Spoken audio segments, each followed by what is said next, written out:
Welcome to the next Tao in a Minute. I want to talk about something very practical and very important to everyday life. Many people watch shows with the Buddhist monks or the Taoist monks, even Catholic monks or Knights Templar, and they think, wow, they look so stoic. Wow, they look so peaceful. Wow, they look so capable of holding this inner tranquility. They must have some special gift from God. They have no more special gifts from God than you, but they are taught something that I'm going to try to relate to you now. This thing is called how to be objective in a subjective world. So here's what I want you to do.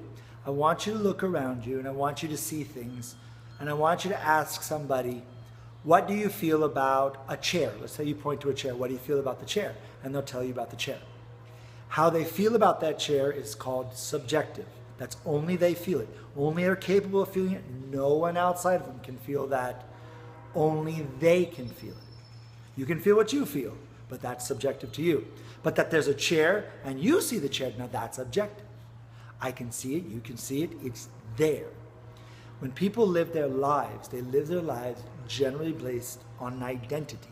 This identity that they're reinforcing over and over becomes a subjective storyline, a subjective narrative.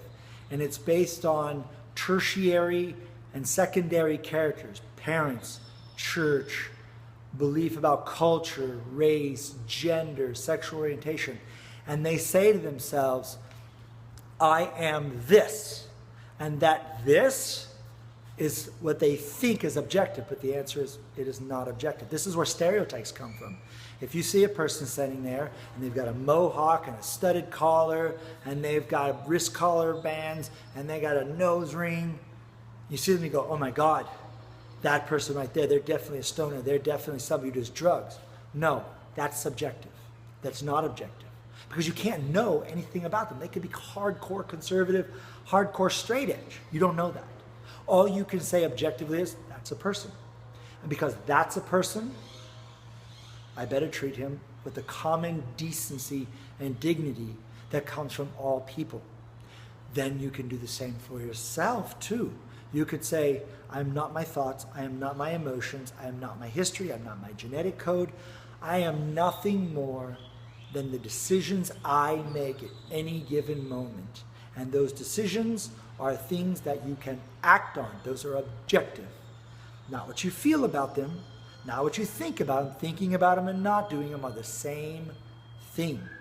All that matters is what is. Everything else is a storyline. And when you sacrifice reality for a storyline, you are investing in a map, not the terrain. You are going to get lost because you're going to miss the road that was there, because if it wasn't on the map, I'm not going to take it. And you're going to say, I never got that opportunity in life, when in fact it was there the whole time. But if you say, but look at my map, it wasn't there. You never looked up long enough to look. Being objective about life is saying, what is.